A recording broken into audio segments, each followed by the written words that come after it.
El penalti que define al campeón de la salud. Vamos, Teo, acabemos con ese mosquito transmisor del dengue. Va a patear Teo, va a tirar, tiro.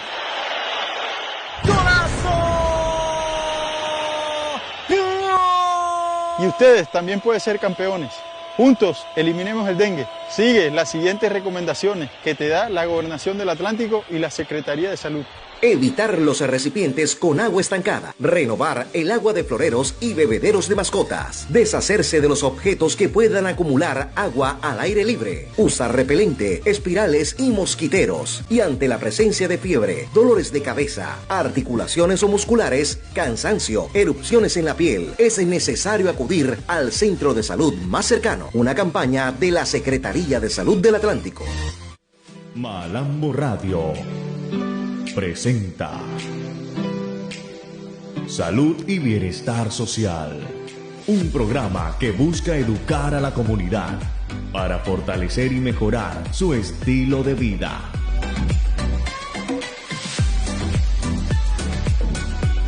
Universidad Metropolitana, vigilado Mineducación.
Bueno, hola, hola, ¿cómo están todos? Hoy nuevamente en un programa de salud y bienestar social por malamboradio.com, la superestación, y nuestro espectacular programa Salud y Bienestar Social desde aquí, de nuestra emisora, el único y exclusivo programa que es dirigido por enfermeras y que es transmitido, gracias a Dios, por la Universidad Metropolitana, la mejor, como dice nuestra compañerita Ana Manuel Ferrer. En el día de hoy nuestra compañerita está haciendo labores de entrevistas en la universidad, por lo tanto hoy no nos va a estar acompañando, pero la próxima semana ya estará aquí junto a nosotros en un nuevo programa, saludándonos, mejor dicho, aquí acompañando, que desde donde nos está, nos está escuchando y está sabiendo que la estamos extrañando bastante. Bueno, en el día de hoy tenemos un nuevo programa con una súper invitada. Ya haya venido acá la profesora Mayra Señas, enfermera, especialista en farmacia clínica. Tiene 33 años de experiencia la profe en enfermería y en todo esto lo que es fármacos, farmacovigilancia, farmacología. Es un monstruo en el tema. Está haciendo una maestría en seguridad alimentaria y nutrición. Entonces, hola profe, ¿cómo está? Buenas tardes, Damar. Buenas tardes a todos los oyentes. Contenta de estar acá otra vez porque este programa es muy importante para dar educación, para que nos escuchen, para mejorar la calidad de vida de todas las personas y bueno, adelante. Pues sí, profe. En el día de hoy nuestra profesora va a hablar sobre un tema muy importante, el cual es adherencia al tratamiento, importancia de la adherencia al tratamiento, y nos va a hablar un poquito más de lo que es las interacciones medicamentosas. Hay que recordar que en fechas anteriores la profesora nos estuvo hablando también sobre los fármacos, ¿cierto? La automedicación. Uso racional de medicamentos. Es correcto. Por lo tanto, ella está haciendo como un seguimiento o está haciendo una retroalimentación a lo que ya se había hablado. Entonces, profe, vamos a empezar para la gloria de Dios, dándole las gracias a él inicialmente, porque hoy estamos aquí y empecemos con el tema, profe. Entonces, como decíamos, el tema es adherencia al tratamiento farmacológico. ¿Qué es eso de la adherencia al tratamiento farmacológico? Bueno, la adherencia, según la Organización Mundial de la Salud, es el cumplimiento de la terapia farmacológica, el cumplimiento de la prescripción médica, el cumplimiento de la terapia, tal como lo dice el médico. Entonces, ahí el paciente tiene que involucrarse mucho y también pues involucrar a todos los que están alrededor de él. Entonces, básicamente es el cumplimiento de ese tratamiento farmacológico al pie de la letra, como podemos decir. La adherencia al tratamiento es muy importante porque, como ustedes saben, si nosotros no nos tomamos el medicamento que nos manda el médico, nunca nos vamos a curar. Y si no los tomamos y apenas que sentimos que estamos un poquito mejor, lo abandonamos, eso es aún peor, como si no se lo hubiesen tomado. Claro. Entonces, es muy importante que todas las personas que nos estén escuchando, que la adherencia al tratamiento es un tema muy importante en la historia natural de la enfermedad, cualquiera que sea la enfermedad que usted tenga, ya sea una hipertensión, una diabetes o un simple resfriado común. Claro. Porque si nosotros no nos tomamos los medicamentos como es debido, como nos dijo la profesora Mayra, como el médico lo recomienda, a las horas, la dosis, y como él lo prescribe, créanme que no vamos a tener un éxito en el tratamiento de esa enfermedad. Claro, así es. Por eso es importante el autocuidado, pues acompañado de unos estilos de vida saludables, acompañado de otros aspectos fundamentales, porque, bueno, ahora lo que sigue es las consecuencias de la no adherencia, Damar. Entonces, eso puede aumentar puede poner en riesgo las recaídas, complicar el estado de salud del paciente, aumentar inclusive el riesgo de dependencia. Aumenta el riesgo de eventos adversos relacionados con medicamentos, aumenta el riesgo de toxicidad. Tenemos los grupos de edades extremas de la vida, los niños y los ancianos, que son unos grupos vulnerables, unos grupos especiales, porque acuérdate que ya por lo menos los adultos mayores tienen riesgo de alteraciones hepáticas y renales, y esto pues altera el buen funcionamiento de los medicamentos, la excreción renal, el aclaramiento, los fármacos se eliminan por el riñón, entonces son cosas que pueden complicar el estado de salud de las personas. Entonces, también riesgo de accidentes, incremento de las resistencias, que son un problema de salud pública, la resistencia a los antibióticos, tal como tú lo decías ahora, los pacientes que toman las terapias retrovirales o antivirales, como los pacientes de VIH, todo eso puede pasar si no se hace una adecuada adherencia farmacológica. Profe, pero en ese contexto, ¿cuáles son los factores que afectan a que una persona deje o no se adhiera a los medicamentos, a los medicamentos que prescribe el médico? Empeora su estado de enfermedad.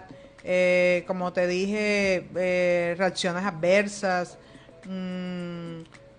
Básicamente es que no mejora de su estado de salud y puede complicarse el problema que tiene. De hecho, si es un problema pequeño, puede volverse una complicación más grande si no cumple rigurosamente esta terapia. Aunque hay aspectos que hay que tener en cuenta, aspectos, como te dije, hay que tener un grupo de apoyo alrededor del paciente. Sí, profe, porque usted hablaba de unos grupos, por decirlo así, vulnerables, los niños y los ancianos o los adultos mayores. No hay nadie en quien los pueda... A un niño siempre le tengo que dar el soporte para que él se tome los medicamentos, porque él no lo puede hacer por sí solo. Claro. Tiene que haber un cuidador. Un cuidador que esté pendiente, la hora de la terapia, el medicamento exacto, que termine los días de la terapia, el tiempo, o sea, que perdure en el tiempo, así como lo dice la prescripción médica, lo cumpla cabalmente. Y para eso tenemos que tener en cuenta los grupos de apoyo, las personas que hay alrededor del paciente, e involucrar al paciente en su cuidado, involucrar al paciente también en el cumplimiento de la terapia es importante. Sí, porque muchas veces vemos que los pacientes no saben ni cuál es el medicamento que se van a tomar a tal hora. Y eso es muy importante porque, si el cuidador se embolata por X, por Y, Z motivo y no puede administrar el medicamento, el paciente está en la capacidad de tomárselo. Claro. O en algunos casos de que se les confunda, ¿no? Porque yo pensé que el losartán, siempre ellos conocen los medicamentos, no tanto por el nombre, sino por las características físicas del medicamento. Exacto, la forma, el color que tiene el aspecto, o sea, del medicamento. Sí, por eso es importante tener eso muy en cuenta. Y como te digo, hoy por hoy se está hablando en la parte de esta vigilancia, de la importancia de la adherencia, en ese compromiso que debe tener cada uno de su propio cuidado. Por ejemplo, un paciente educado es un paciente que va a tener menos complicaciones. Entonces, la educación en este caso es importante porque estamos tratando con una sustancia química, estamos tratando con una sustancia que produce una respuesta biológica en el organismo y esto puede llevar a efectos adversos. Entonces tenemos que siempre resaltar la importancia de que esta adherencia se cumpla a la ayuda del paciente y con los grupos que tiene alrededor para que no haya problemas. Tenemos que tener en cuenta que el medicamento no es una golosina. Claro. Que no va a producir efectos adversos, como la gente cree a veces que no produce nada. Entonces sí, es como te dije, es una sustancia capaz de desencadenar una respuesta biológica. Entonces puede producir efectos adversos si no se cumple esto como debe ser. Claro, y ahí vemos muchas veces que nos administramos los medicamentos y no sabemos para qué sirven. Entonces a cualquiera, como a mí me sirve para esto, yo soy capaz de recomendarlo, que es lo que vemos normalmente, y más en población adulta mayor, claro. Porque ya ellos saben, tienes gripa, bueno, tómate esas pastillitas que son solo 3 y ya eso se te quita enseguida. Entonces, para no decirles el medicamento, porque entonces son muy capaces y lo compran. Entonces, eso hay que tener en cuenta, que si nosotros no sabemos cuál es el mecanismo de acción, podemos de una manera muy carnavalesca, folclórica, recomendarlo, y no es así. Profe, ¿cuáles son las consecuencias de la no adherencia al tratamiento?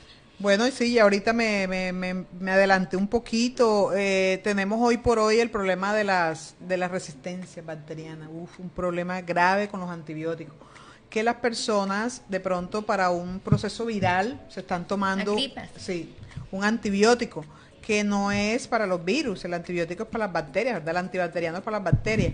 Entonces, bueno, ahí también cae lo de la automedicación, que de hecho tiene que ver con la adherencia al tratamiento, las interacciones, ahí se conjugan varios factores. Entonces, uno de los problemas más graves que estamos viendo hoy por hoy es que no se está cumpliendo la terapia cabalmente, como decías tú, la persona se siente mejor y ya abandona la terapia, no siendo adherente. o que me la recomendó otra persona que le cayó bien eso, y entonces como yo tengo lo mismo que ella le dio, entonces me lo recomienda. O la vez pasada el médico me prescribió esto y yo entonces voy a repetir esa prescripción pasada, y no siempre todos los eventos son iguales. Entonces, hoy por hoy quiero resaltar, además de otras cositas que dije ahorita, riesgo de toxicidad, riesgo de eventos adversos, riesgo de dependencia, empeora recaída, es decir, la persona no se trata bien su problema, el caso de una infección, por ejemplo, y recae porque no se combatió bien el proceso infeccioso, porque no se cumplió la terapia. Entonces, ese es hoy por hoy es uno de los problemas grandes que tenemos, un problema de salud pública, el mal uso de los antibióticos, el mal uso de los retrovirales y la resistencia bacteriana. O sea, ya dentro de poco no vamos a tener un antibiótico para cubrir una infección leve, porque ya se está produciendo mucha resistencia por el mal uso. Claro, es el ejemplo claro es cuando tenemos esa gripa que no es bacteriana y es viral. Nos tomamos las pastillitas y cuando esta viene o cuando, bueno, me mejoré, porque realmente tienes un proceso de mejora, entre comillas, es como si se enmascarara la enfermedad y cuando vuelve y sale viene más fuerte. Viene más fuerte y ya usted sabe que la bacteria se va mutando, ella trata de sobrevivir, muta y ya se vuelve resistente, ya el antibiótico no le va a hacer absolutamente nada, le hace gárgara. Viene como quien dice con las pilas Energizer. Viene más recargado, matriz recargado, y claro, sentimos los estragos de esa gripa fuerte, porque ya no va a ser una gripita común y corriente, ay sí, el mosquito, no. Sientes el pecho, sientes la congestión, sientes que te estás ahogando, pero fue por eso, porque no utilizaste el medicamento correcto para tratar esos síntomas que en ese caso eran virales y son sintomáticos. En ese momento tu cuerpo no necesitaba el antibiótico. No para nada. Bueno, profe, ¿qué estrategias podemos nosotros implementar para lograr la adherencia al tratamiento a todas esas personas que nos están escuchando en el día de hoy, y que lo que queremos es que si el médico te mandó tal medicamento, te los tomes como debe ser? No que como ya te sentiste un poquito bien, entonces no, ya yo no me voy a tomar más eso. Claro está, cuando un medicamento te está haciendo daño, sientes algún efecto que crees tú que no es el mejor, debes reconsultar a tu médico e indicarle que te estás sintiendo mal. Es el caso de los antihipertensivos, profe, me estoy yendo por otro lado. No, es que todo está relacionado. Es que las enfermedades crónicas también son un problema. Por lo menos tenemos estadísticamente comprobado que, bueno, en los países en desarrollo, los subdesarrollados, más o menos el 50% de los pacientes no es adherente al tratamiento farmacológico en las enfermedades crónicas no transmisibles, hipertensión, cáncer. Esos pacientes no son adherentes a las enfermedades, diabetes, y por eso recaen. Claro, profe, lo que les estamos diciendo, siempre la importancia de tomarse el medicamento a la hora. Pasa mucho con los antihipertensivos, que como se sienten bien, no, yo hoy no me lo voy a tomar, o con la diabetes, como, ay, no, yo estoy bien, ya la glicemia está dentro de los parámetros normales, yo no tengo por qué tomarme eso, ya yo estoy bien. Pero en el momento parece mentira, pero ellos vienen matriz recargado, y cuando aflora nuevamente la presión arterial va en pique y no haces una pequeña hipertensión, sino crisis hipertensivas que te pueden llevar a una UCI. Con complicaciones a órganos. Claro. Y ese es el problema, porque el paciente además tiene unos malos estilos de vida, no hace actividad física, no tiene una alimentación saludable, y eso puede empeorar el cuadro. Y como tú dices, el paciente aparentemente está bien, pero como no está siendo adherente, su presión sube claro, y provoca complicación. Eso es lo que nosotros no vemos. ¿Qué hace nuestro cuerpo para tratar de compensar el hecho de que yo no me esté tomando el medicamento? Entonces, profe, volvamos y retomemos. ¿Cuáles son esas estrategias que nosotros podemos implementar para que estas personitas que nos están escuchando se adhieran al tratamiento farmacológico que nos da el médico? Bueno, hay que preparar los medicamentos que usted se toma, o sea, siempre tenerlos a la mano, siempre tenerlos a la vista, o sea, usted prepárese para tener los medicamentos que tiene que tomarse todos los días. Aproveche la tecnología y ponga alarmas, ahora la tecnología nos ayuda mucho, Damari, yo creo que todos los grupos de edades ahora están usando la tecnología. Ahora no solamente son los jóvenes, los adultos también utilizan la tecnología y ya tú los ves, mejor dicho, como cualquier pelado pegado a la tecnología. Y también son arraigados con los celulares. No dice que los pelados no, profe. Todo el mundo está con los celulares en su cuenta. Sí, ya todo. Entonces debemos aprovechar eso para colocar alarmas, otra forma para recordar que se debe tomar el medicamento. Tomarse los medicamentos coincidiendo con alguna actividad, por ejemplo, antes de dormir, la novela de las 4, la novela de las 10. No, entonces es la hora de mi medicamento, que coincide con la novela esta o que coincide con antes de irme a acostar. Si me acuesto a las 9, si me acuesto a las 10, entonces debe coincidir para recordar. Conserva siempre la medicación en el mismo sitio. Debemos recordar además, y voy a aprovechar para decir que los medicamentos se deben guardar en sitios ventilados, en sitios con una temperatura ambiente, que no sea ni en la cocina ni en el baño, porque los medicamentos se alteran. Ellos necesitan unas condiciones de humedad y de temperatura adecuadas para conservar su estabilidad, y no es en la puerta de la nevera tampoco, sino a temperatura ambiente.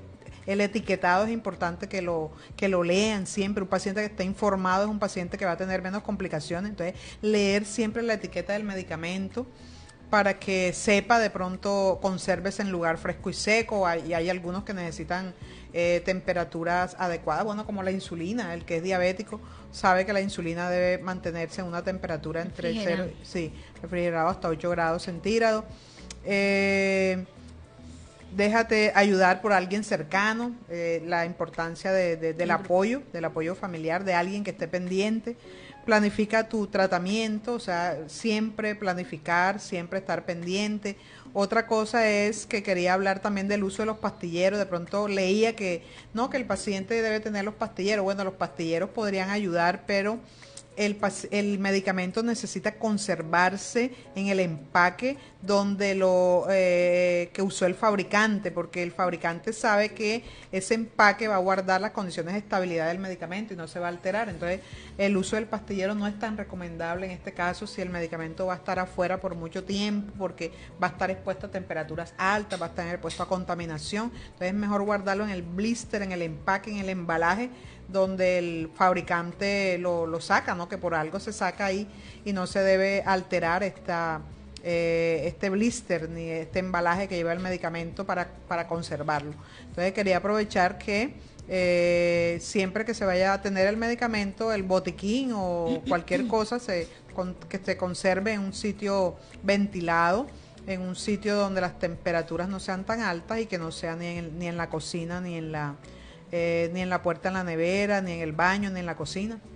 Sí, profe, usted está diciendo, vea, yo pensé que los pastilleros, uno utilizaba el pastillero, pero uno lo dejaba en el blister o en la forma en que viene la presentación del medicamento. Es que los abren y los meten ahí. Los abren y los meten, ese es el problema. No, si conservas el blister, perfecto, porque ahí te garantiza las condiciones. Además es que puede haber errores. Claro, puede haber errores, porque ¿cómo sabes tú que este es el medicamento que te toca? Se puede producir errores que pueden ser inclusive... Sí, porque hay medicamentos que tienen la misma presentación. Se pueden confundir porque la pastillita es blanca y tiene la misma ranurita. Claro. Entonces podemos confundirnos. Bueno, profesor, nos está diciendo algo muy importante. Yo decía, bueno, en mi casa... Yo no soy amante de tomar medicamentos, pero siempre hay una cajita donde hay unos medicamentos, porque llegó, conmigo vive un primo y él sí le gusta las pastillas. Yo no sé, eso como que es de familia. Parecen, como decía mi abuela, parecen pavo comiendo maíz. Eso les gusta tener ranitidina, de todo tienen allí. Hay una cajita para los medicamentos, pero hay que ser muy cuidadoso con eso, porque si cada vez que tengas algo te lo vas a tomar. Usted hablaba, o yo leí una parte de su diapositiva de la automedicación responsable. Entonces, claro, hay una medicación, porque no todo es irresponsable, no toda la automedicación es irresponsable. Hay una automedicación responsable para tratar un problema leve de salud, pero siempre y cuando tú tengas conocimiento. Claro. Entonces es muy importante. Usted decía que debe haber un lugar donde tú dispongas los medicamentos, o sea, que todo el mundo sepa que ahí están los medicamentos.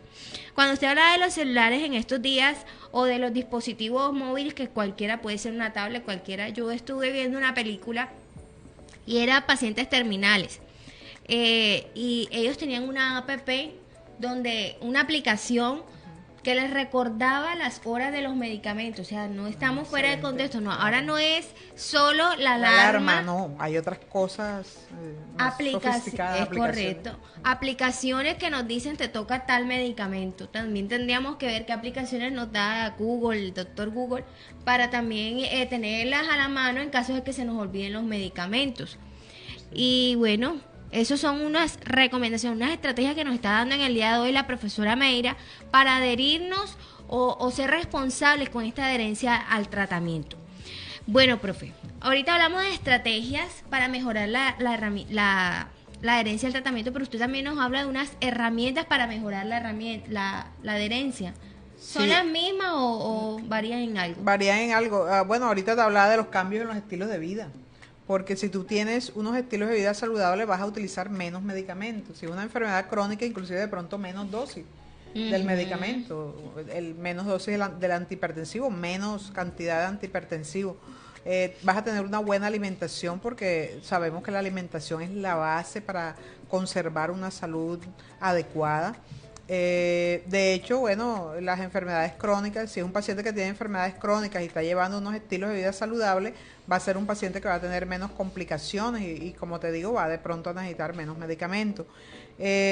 Minimizar los riesgos, o sea, de pronto los riesgos, habíamos hablado ahorita de las consecuencias de la adherencia, entonces minimizar esos riesgos para evitar complicaciones. Detectar puntos fuertes y necesidades, que cada paciente es único, cada paciente es particular y tiene sus propias necesidades. Detectar oportunidades e intervenciones. Si nosotros podemos educar a un paciente, yo creo que la educación es la base de todo, y un paciente educado que conoce de su enfermedad la va a controlar mejor. Así es, profesora.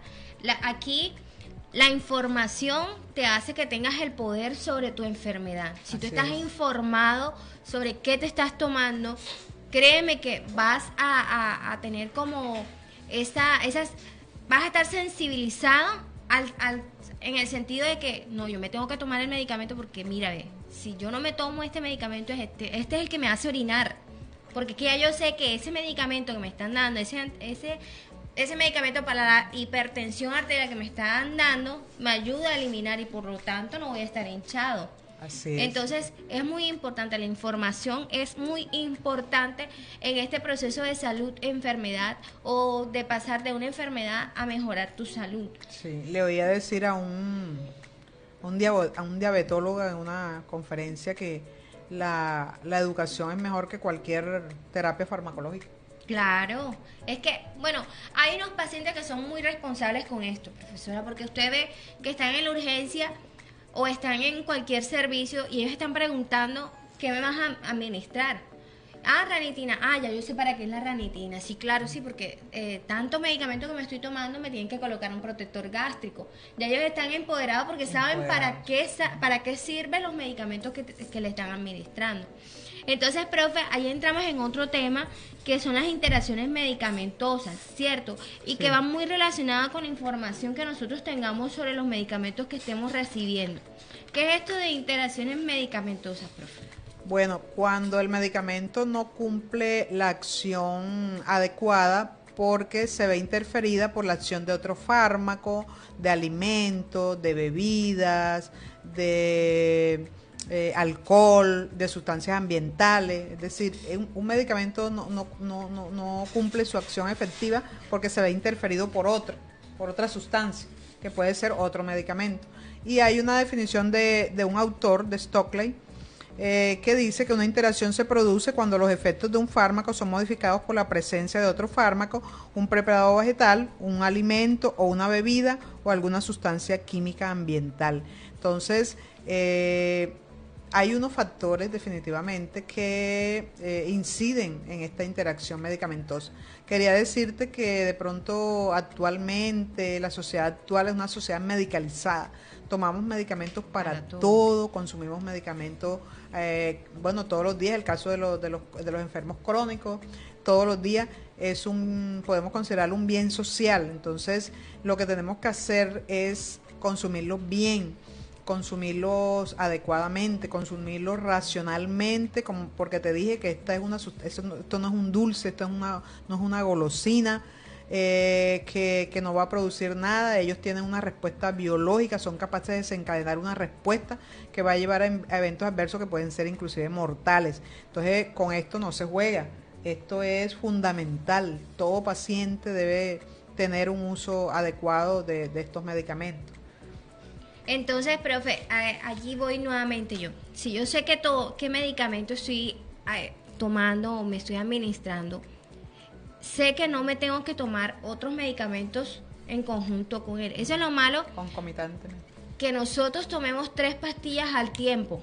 Eso es muy malo. Si yo no sé para qué sirve cada medicamento que me estoy tomando, puede haber una modificación positiva o una modificación negativa. Pueden pasar dos cosas. Sí. Claro, la positiva que, bueno, digamos que ambos no son buenos, porque si yo me tomo, digamos, 2 medicamentos antihipertensivos y que ambos actúan en el mismo lugar, voy a hacer que me baje mucho la presión.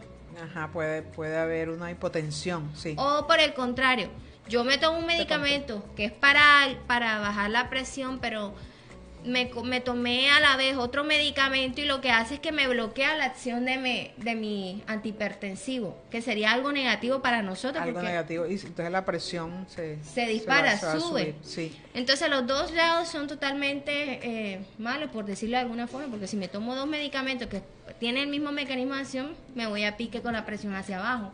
Pero si me lo tomo y el otro medicamento me bloquea la acción del antihipertensivo, se sube. Pero bueno, te voy a decir que hay unas interacciones benéficas, unas interacciones de utilidad en la clínica, unas interacciones de sinergismo-potenciación, porque generalmente el paciente hipertenso necesita más de un antihipertensivo, precisamente porque los dos se van a conjugar no para llevarlo a hipotensión, sino para mantenerlo controlado. Por ejemplo, un diurético y un ARA, un IECA y un calcio antagonista, o sea que todos estos son familias de antihipertensivos. Entonces, lógicamente, esta terapia tendrá que ser supervisada, vigilada por el médico, porque si son más o el paciente se está automedicando porque cree que tiene la presión alta, podría llevarlo a hipotensión. Por eso es importante. Yo te dije, pueden pasar dos cosas: o se puede potenciar la acción que se aprovecha en la clínica, o puede que no haya acción. Ahí generalmente cuando no hay acción del medicamento porque está cortado, está bloqueado por el otro, ahí hay más peligro que cuando hay potenciación. Por ejemplo, un dolor intenso es un sinergismo por potenciación. Podemos tener la asociación de un AINE y un opiáceo menor, por ejemplo, acetaminofén con codeína.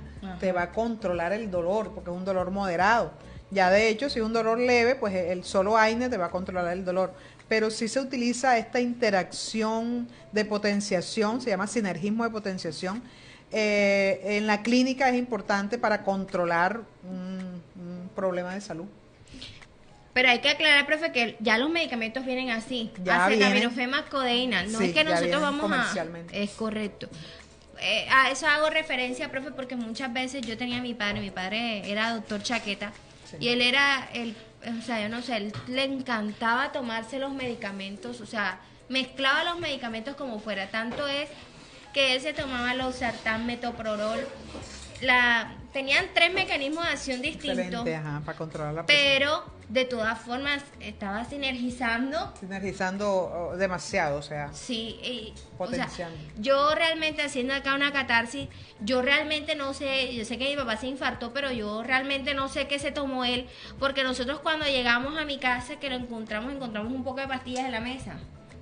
¿Quién sabe? Porque usted sabe que los pacientes hipertensos no pueden tomar los AINES. Los AINES aumentan más la presión, ahí están contraindicados los AINES, y bueno, pudo hacer una reacción adversa, qué sé yo. Profe, lo de las pastillas, eso como que es de familia. A mí no me gusta tomar pastillas porque realmente yo tomo pastillas cuando realmente yo siento que me siento mal, pero en mi familia las pastillas, eso es como el Bit Vaporú. Eso es bendito. Te va a la casa de cualquier tío mío y usted le pide una ramitina, un abrazo, lo que sea, ahí está. Entonces, usted no se va en mi casa por un medicamento. Pero ahí estamos, ahí son las consecuencias. Ahí está el peligro. Es correcto. porque es que yo realmente, yo sé, mi papá se infartó, pero yo no sé por qué encontré un poco de pastillas, no sé si se tomó las pastillas, no sé si se sintió un poquito mal y se tomó las pastillas y lo que hizo fue que se hipotensó. Sí. Son tantas cosas, es claro. Correcto. Pero entonces tenemos que tener cuando nosotros tenemos el poder sobre los medicamentos, cuando nosotros sabemos para qué sirven. Así es. Mire, profe, que usted decía que si yo me tomo 3 mecanismos, o sea, un IECA, un diurético y un ARA, yo no tengo por qué hacerme daño. Pero si me tomo 2 medicamentos del mismo con el mismo mecanismo de acción o de la misma familia, claro que voy a hacer me puedo causar un daño. Claro, por ejemplo, 2 losartán o 2 enalapril, o sea, ellos se conjugan de diferente manera, actúan con mecanismos de acción diferentes para mantener controlado un diurético y un losartán, ¿verdad? Que es un ARA 2, entonces, pero eso ¿quién lo controla? ¿Quién lo prescribe? El médico, le ajusta su terapia, él es el que sabe, entonces uno debe seguir la prescripción y cualquier cosa consultarle a él, porque usted no sabe, o sea, no tiene el conocimiento, porque no es médico, ¿verdad? Entonces, eso es lo que yo digo. Hay factores de pronto que predisponen a esa interacción. Y otra cosa, bueno, ahora que tú me hablabas de tu padre que, bueno, desafortunadamente falleció, también hay personas que toman otras cosas, por ejemplo, toman plantas medicinales. Ajá, Cara tiene esta interacción con plantas medicinales. Sí, eso también es grave porque la gente cree que las plantas medicinales, porque son naturales, no hacen daño, o sea, y eso está avalado por un uso tradicional de años, o sea, de generación en generación. Esto viene avalado tradicionalmente por las abuelas de uno y por las bisabuelas, diciendo que esto es bueno para esto y esto es bueno para esto.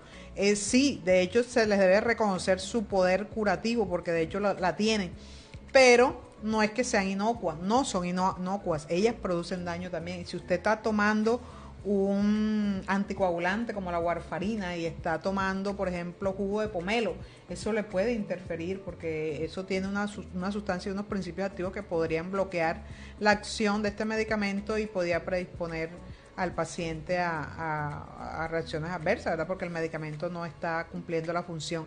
Entonces, hay también, no sé si de pronto has conocido casos de personas que están tomando su antihipertensivo, el medicamento de la medicina tradicional, y están tomando de pronto agua de ¿qué te digo? Para controlar, ajo, para controlar su presión. Mejor dicho, que no toma. Moringa, no sé qué, para controlar su presión. Entonces, estas son unas interacciones que pueden ser también graves. Miren, todo en exceso es malo y debemos tener en cuenta de que, si me estoy tomando la moringa, me estoy tomando el alpiste, no sé, el ajo, mejor dicho, tantas cosas que toman, tengo que tomarla de una manera racional. Si yo no estoy, o sea, si no sé, mejor no se lo tome. Es lo más recomendable. Claro.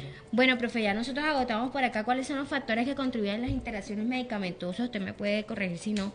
Las clases de interacciones medicamentosas. Ajá, las clases, bueno, hay varias clases de interacciones medicamentosas. Primero que todo, fármaco con fármaco. Cuando tú te tomas 2 fármacos, como dijiste tú, uno detrás de otro, uno siempre debe tener un espacio entre uno y otro para que ellos como que no se encuentren, sino que vayan primero lentamente haciendo su acción, haciendo su farmacocinética de una manera diferente para que no se encuentren en el camino. Siempre debe haber un espacio entre uno y otro, 10 minutos, 15 minutos. De hecho, el médico puede mandar varios medicamentos en la mañana, pero ojalá no sean así seguidos uno de otro. Hay interacciones fármaco con alimentos, hay interacciones fármaco con sustancias ambientales como el cigarrillo, el alcohol, la contaminación que se inhala y llega e interacciona en el organismo con el fármaco, lo bloquea o lo potencia. O hay interacciones banales, o sea, no tienen ninguna importancia clínica. Hay unas interacciones farmacocinéticas que tienen que ver con la absorción, por ejemplo, el pH alterado, el pH gástrico. Tienen que ver con la distribución, que es la unión a proteínas plasmáticas, con la metabolismo, que es la producción el fármaco puede estimular la producción de enzimas que intervienen en el metabolismo, como el sistema P450. Hay fármacos que inducen el metabolismo y esto hace que se metabolice rápido y no cumpla su acción, o lo contrario, hay metabolizadores lentos, o sea, detienen un poquito el metabolismo y podrían producir toxicidad porque es más lenta la acción. Y hay fármacos ahí en la parte de la excreción, porque también pueden alterar el pH urinario. Entonces, en la farmacocinética, en la farmacodinámica, que tiene que ver la unión a receptores, hay otras en la parte de la fisicoquímica, cuando nosotros, por ejemplo, mezclamos in vitro, es decir, en una solución salina, usted mezcla diclofenaco con dexametasona. Entonces, bueno, las mezclas a veces no son buenas, ellos pueden interaccionar allá afuera y alterar esa mezcla, y cuando entra al organismo, que usted se lo coloca al paciente por vía IV, por ejemplo, o por vía intramuscular, se produce ahí una interacción. Profe, esa mezcla la vemos muy comúnmente. El diclofenaco con la dexa la mandan, pues yo no soy muy amiga de mezclar, pero vemos que los médicos, o sea, ellos dicen, no, colócala en una sola, no, los dos puyazos, ¿para qué lo mandas? ¿Para qué le mandaste dos? Claro. Y si quiere hacer una interacción, ¿qué te digo?, de utilidad, usted puede poner una en un glúteo y la otra en el otro glúteo. De pronto potencian la acción y le mejoran ahí su dolor. Claro, pero no sabemos las características físico-químicas que tiene cada laboratorio, cada proveedor, y por tanto puede haber una interacción que no es la que él quiere, la deseada, sino otra. Sí. Entonces, y no cumple el efecto deseado. Claro, eso lo vemos muy comúnmente. Y créanme que es una mala maña que vemos por ahí. Yo lo veo, mejor dicho. Sí, a mí, yo no sé, yo soy rara. Yo soy enfermera, profe, pero a mí no me gusta colocar inyecciones, ni me gusta que me las coloquen. Las inyecciones en la nalga, o sea, parece que me estuvieran diciendo, no. Yo le tengo mucho miedo de que me puyen la nalga. Por eso es que cuando yo voy al médico y me van a mandar no, mándenme en la vena, que yo veo cómo me lo coloco, pero yo mejor en la vena. Y vemos eso, que un dolor, no, diclofenaco más dexametasona, la mezclan y enseguida, no. La mezclan en la jeringa y está produciendo ahí una interacción físico-química fuera del organismo, o sea, in vitro, fuera. Y tú produces ahí, la alteración se puede producir ahí, y luego la vas a inyectar al paciente, y ya de hecho el efecto no va a ser igual. Entonces, también tenemos esas clases de interacciones que hacemos con los medicamentos. A veces en la misma vía le está pasando un antibiótico y entonces ahí mismo lo mezclas con otro antibiótico, con un analgésico, y ahí se puede producir. Y hay medicamentos que no se pueden mezclar, profe. No, hay medicamentos que solitos. Lo mismo cuando la nutrición parenteral es específica, la vía es solo para la nutrición parenteral. Los que nos están escuchando y estamos hablando de nutrición parenteral es cuando a ti los alimentos te los están colocando por la vena, no es el suero, o ¿cómo es que dicen comúnmente? Sí, no es el suero vitaminado, no es la destroza, porque una destroza, eso parece, alimento. Sí, eso es alimento, no señora. Estamos hablando de la nutrición parenteral, donde te están dando aminoácidos, en este caso, para decirlo en palabras castizas, proteínas, te están dando grasas y te están dando azúcares a través de la avena, y que no se puede mezclar porque dañamos la nutrición. Sí, hay una interacción enseguida que puede ser dañino para el paciente, claro. Así es, una vía exclusiva para esa nutrición parenteral, y para los medicamentos de mucho control en la UCI, por ejemplo, la dopamina, la dobutamina, el nitroprusiato. Claro, son medicamentos muy, pero muy, mejor dicho, de mucho cuidado. Sí, es lo mismo, profe. Nosotros pensamos, cualquier medicamento es de bastante control. Lo que pasa es que estos medicamentos que nosotros colocamos en unidades de cuidados intensivos tienen una acción bastante amplia, extensa, fuerte. Sí, claro, unas reacciones adversas graves. Imagínense, son de estrecho margen terapéutico, y eso hay que vigilarlas y monitorizar al paciente, y una vigilancia estrecha, porque son medicamentos que pueden producir reacciones graves. Bueno, profe, sigamos por acá. ¿Qué consecuencias nos puede traer estas interacciones medicamentosas? Bueno, las consecuencias pueden ser desde reacciones adversas graves hasta la muerte. porque o puede ser que se bloquee la acción del medicamento y el paciente no mejora de su problema porque uno está bloqueando al otro. O sea, un paciente que está utilizando un anticoagulante y entonces está concomitantemente utilizando otro, ahorita vamos a ver algunos ejemplos de ello, y pues el sangrado podría ser una de sus reacciones adversas porque no está haciendo el efecto adecuado del medicamento.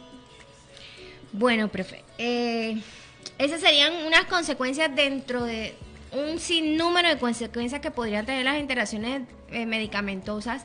Por eso volvemos y somos reiterativos en que debemos educarnos en referencia a qué medicamentos estamos tomando, porque es que si no sabemos qué estamos tomando podemos cometer cualquier error grave que puede hacer, o sea, una consecuencia mínima que te dé un dolor de cabeza, pero una consecuencia grave que te puede llevar a una unidad de cuidados intensivos. Por eso es que tenemos que estar muy empoderados de qué medicamento estamos tomando. Bueno, profe, que ahorita estábamos hablando de la automedicación responsable, pero yo quiero que de pronto usted nos amplíe un poco más de qué es esto, profe, qué es de la automedicación responsable, cómo así que responsable, de qué forma yo lo hago responsable. Bueno, la automedicación responsable es cuando el paciente usa un medicamento de venta libre, o sea, los llamados OTC, que son medicamentos que se venden sin fórmula médica. Ese paciente tiene un problema de salud leve, porque de hecho los medicamentos llamados OTC son para problemas de salud leve, pero él toma el medicamento responsablemente, toma el medicamento con conocimiento y puede combatir ese problema leve. ¿Qué problemas leves de salud puede ser? Un resfriado, un dolor de cabeza leve, un dolor cualquiera moderado o leve, un dolor de muela. Bueno, de hecho hay que visitar al odontólogo, pero por ejemplo te puede combatir el dolor en el momentico mientras vas al del odontólogo. Entonces estos problemas de salud leve se pueden combatir con una automedicación responsable. Sí, señor. Entonces, la automedicación responsable es cuando nosotros nos tomamos un medicamento que sabemos que es de venta libre, pero que lo tomamos conociendo cuál es el mecanismo de acción o para qué sirve este medicamento. Sí, su reacción adversa, y te controla ese problema de salud leve. Como te digo, por ejemplo, los antiácidos, porque puedes tener una agrillera, una leve gastritis, no sé, una dispepsia. Esos medicamentos los puedes consumir y ya de pronto los AINES y para los resfriados, ¿no? Más que todo. Ahora, también tenemos que tener en cuenta que hay ciertos medicamentos, profe, que no se pueden tomar en ciertas enfermedades. No, exacto. Ahí sí hay que consultar al médico. Los hipertensos, los diabéticos. Las embarazadas no pueden tomar cualquier tipo de medicamentos. Claro, porque pueden pasar la barrera placentaria y pueden afectar al niño. Exacto. Hay medicamentos que no pasan la barrera placentaria y hay otros que sí pasan la barrera placentaria, pero para eso es importante el consejo médico, ¿no? Porque el paciente, la embarazada, vaya a su control y se tome los medicamentos que el médico le ordenó. En esos días una estudiante me estaba llamando, no recuerdo el nombre de medicamento, pero ella me decía, profe, ¿será que esto se lo mandó el médico general a mi hermana? Pero ¿será que ella se lo puede tomar? Y el médico general lo mandó.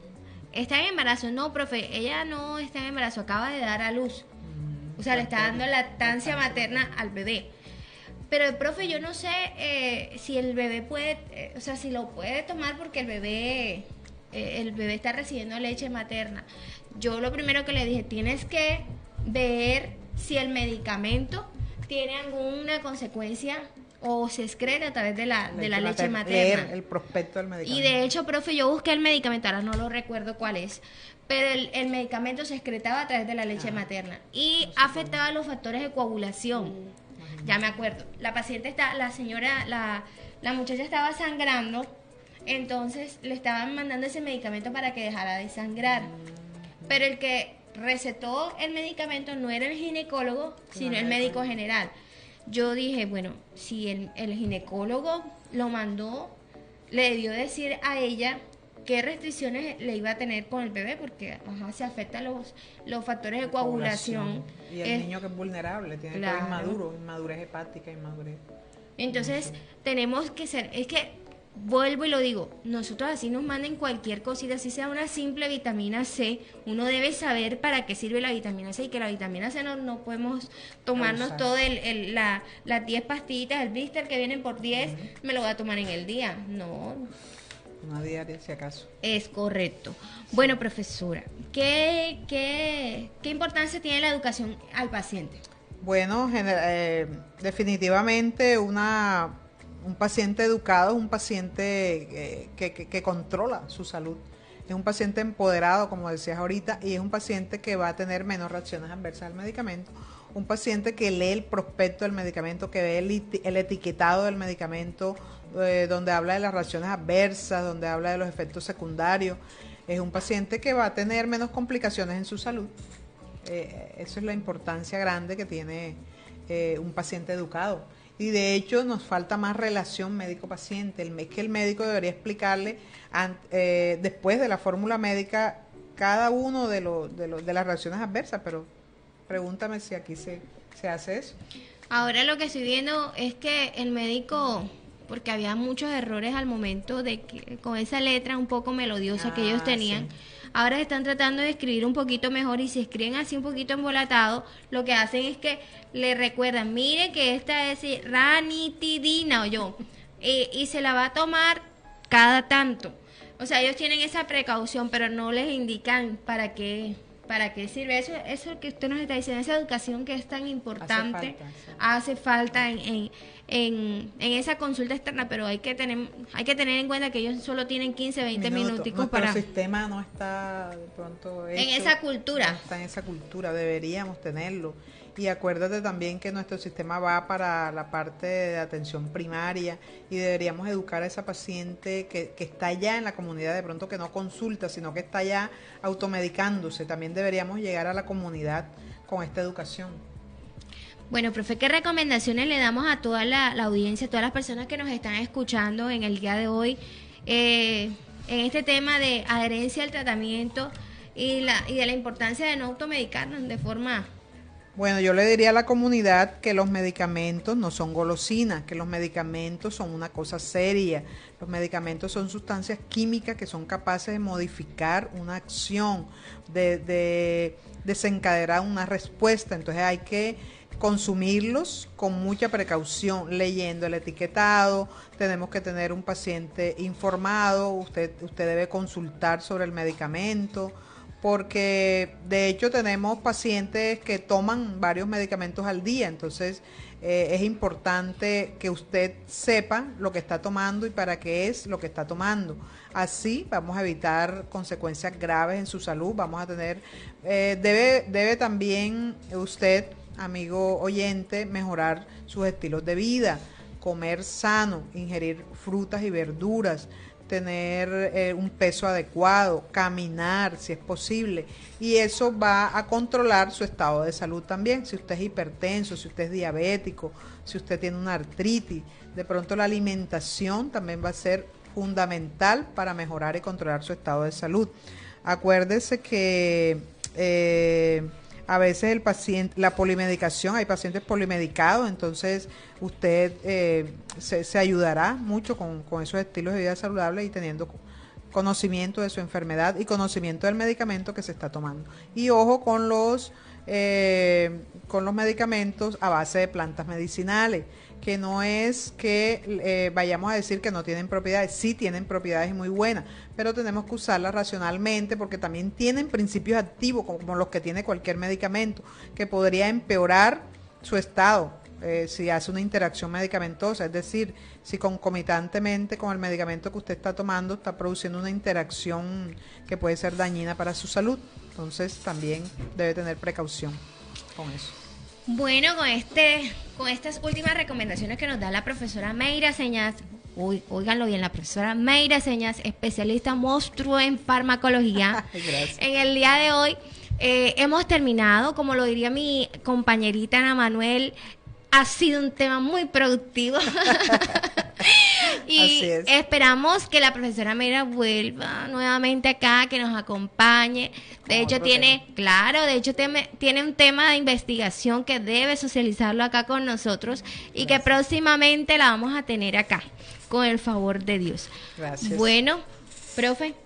Bueno, muchas gracias a todos, muchas gracias por la invitación y bueno, yo estaré presta siempre a responder cualquier inquietud, porque esto se convierte en una necesidad. Gracias.